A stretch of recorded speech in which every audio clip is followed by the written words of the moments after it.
65 flights this year in 2024. I did the math this morning. I've got 3 more left to total 68 flights in 2024. Why does that matter? Well, one of the recurring themes, the only recurring theme, aside from possible delays and cancellations and this and that, is that safety announcement in the very beginning of your flight. And one of the things that resonates with me the most is that they tell you to put your oxygen mask on first. Why do they do that? Why is that important? Well, because for me, if I don't work on the person that I need to be, I just can't show up for other people the way that I need to. And you imagine like what it's like to not have oxygen, right? Like if you've ever held your breath underwater, that feeling that you get like you're going to pass out. That's what happens when you don't have oxygen, right? It's very important for brain function. And that's how I liken these walks to improving myself every single day. I made a video yesterday just about me not feeling like showing up yesterday. Just wasn't feeling it. And we all have those days. We definitely do. You know, I was hoping that would have been one of the days closer to day number 1 than so far into the journey, but I don't get to pick when I don't feel like showing up. I just get to feel that way and figure it out from there. I figured out that it is truly not about how you feel, but what you do in that situation. Because like, we're in the age of comfort. We're in the age of delivery service for everything, instant everything. You know, the shortest shipping periods we've ever seen in history. We've got a life of comfort that's been designed around us. And that's our expectation pretty much of every interaction that we have in life. Like, it should be the most comfortable, easiest thing to do ever. And the problem with that is you don't get to learn anything from that. You don't get any feedback. You know, when everybody does something else for you or does something for you, you don't get to see how things work. You don't get to experience if there's any pain points and what might be able to be fixed to make the process smoother. That's what I'm doing right now, is I'm just getting feedback from myself, seeing how it feels to show up every single day, how it feels to do this stuff when I don't feel like doing it. And that's a challenge that's absolutely worthwhile. No one else can go through this experience for me. I have to do it myself. Like when you disconnect comfort and convenience from self-improvement and you just get started on that journey, it will absolutely change your life forever. I've restructured my mornings to prioritize learning a new skill. And I don't know if I've ever said it before, but I don't necessarily want to do the low voltage thing anymore. But I also realize that no one's coming to save me. Like, just because I don't want to do it doesn't mean that I can just step into something else that I'm not qualified to do and expect to make what I make doing this. So that requires a different type of sacrifice and getting to wake up in the morning earlier and work on mastering a new skill.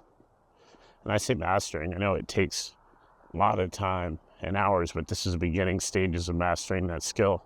Yeah. I'm learning a new program in the Adobe suite so I can be better at editing and potentially offer those services to someone else who might need it for a fee. Imagine that, getting paid to work. But that's the reality of it. I understand that this is something that I want to do, this YouTube thing, right? So if I'm better at editing, if I'm proficient at After Effects, and I can make my videos more visually appealing, you might want to watch it just a little bit longer. And on the YouTube side, that translates to a more popular channel. In its simplest form, it's broken down just like that. The goal here on this YouTube platform is to get people to stay on the platform for as long as possible. And when you figure out the edits and you figure out the different graphics that people want to see, you kind of like are cracking the code, or,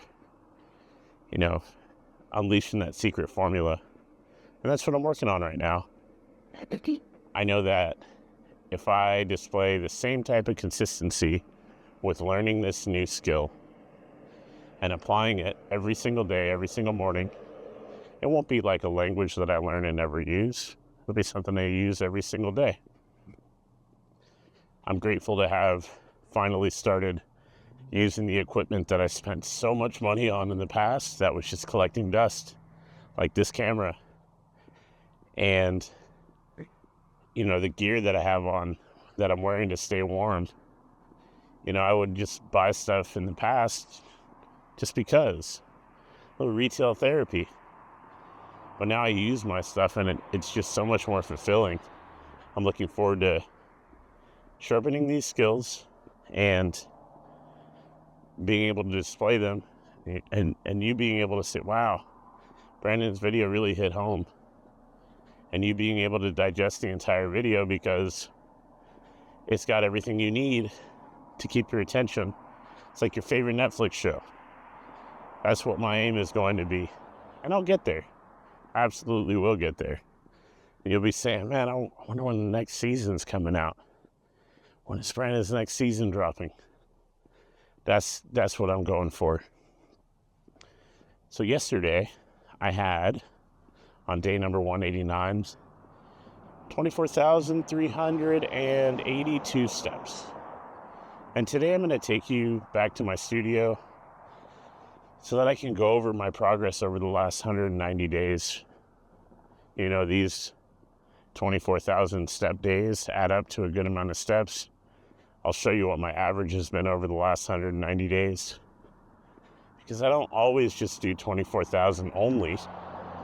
A lot of times I exceed that.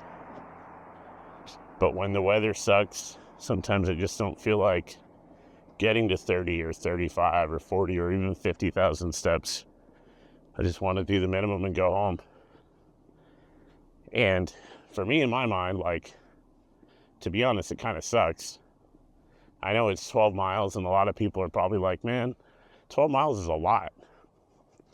It was in the beginning, but then when you start doing something every single day, you want to crush that last milestone, and you want to go farther and farther.